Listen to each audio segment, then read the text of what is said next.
Hello. In this video, I want to talk about Chen-Wen's QwQ thinking model. So what is a thinking model or reasoning model, otherwise called reasoning model? Is that the model not only just to give you a direct answer, but it can think, or it can, evaluate its own answers and then modify it and come back with the best answer. So this is one of the best ways to get higher model performance for LLMs.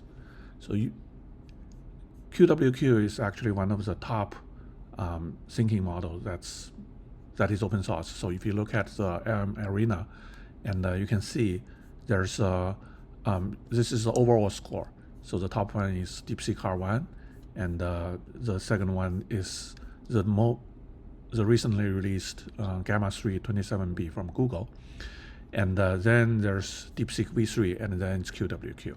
So this is the overall score, right?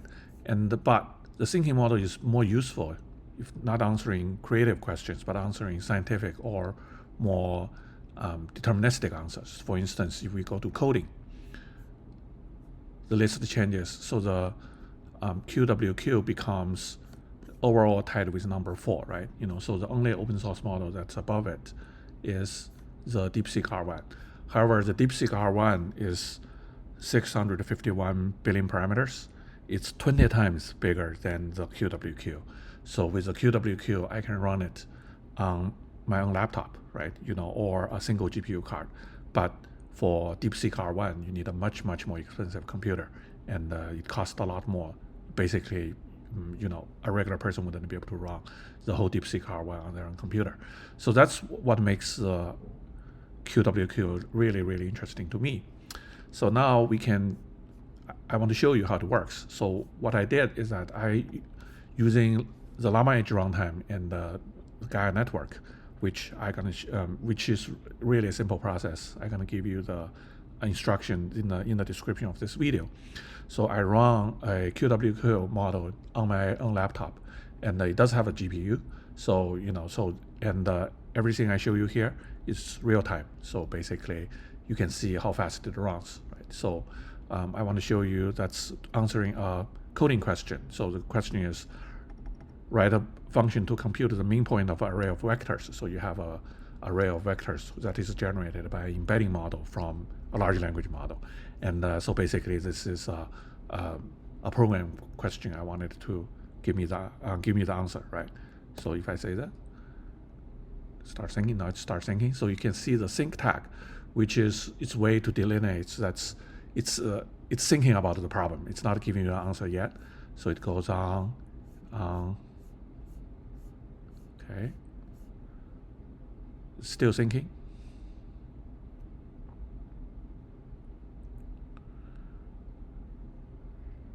As you can see, this chatbot is formulated so that once its thinking stops, it puts all the thinking process into this gray area. So it talks about understanding to write a Python function. It says how to work with multiple functions. It says we are using NumPy, which is a Python a numeric library, right? That's so it records how to use NumPy and how to iterate across array of vectors, and so now it has plans itself. That's the steps to write the function.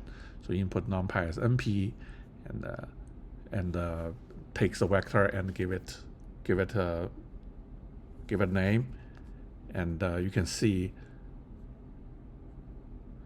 that it even considers edge conditions. For instance, what if the input is not a regular array, right?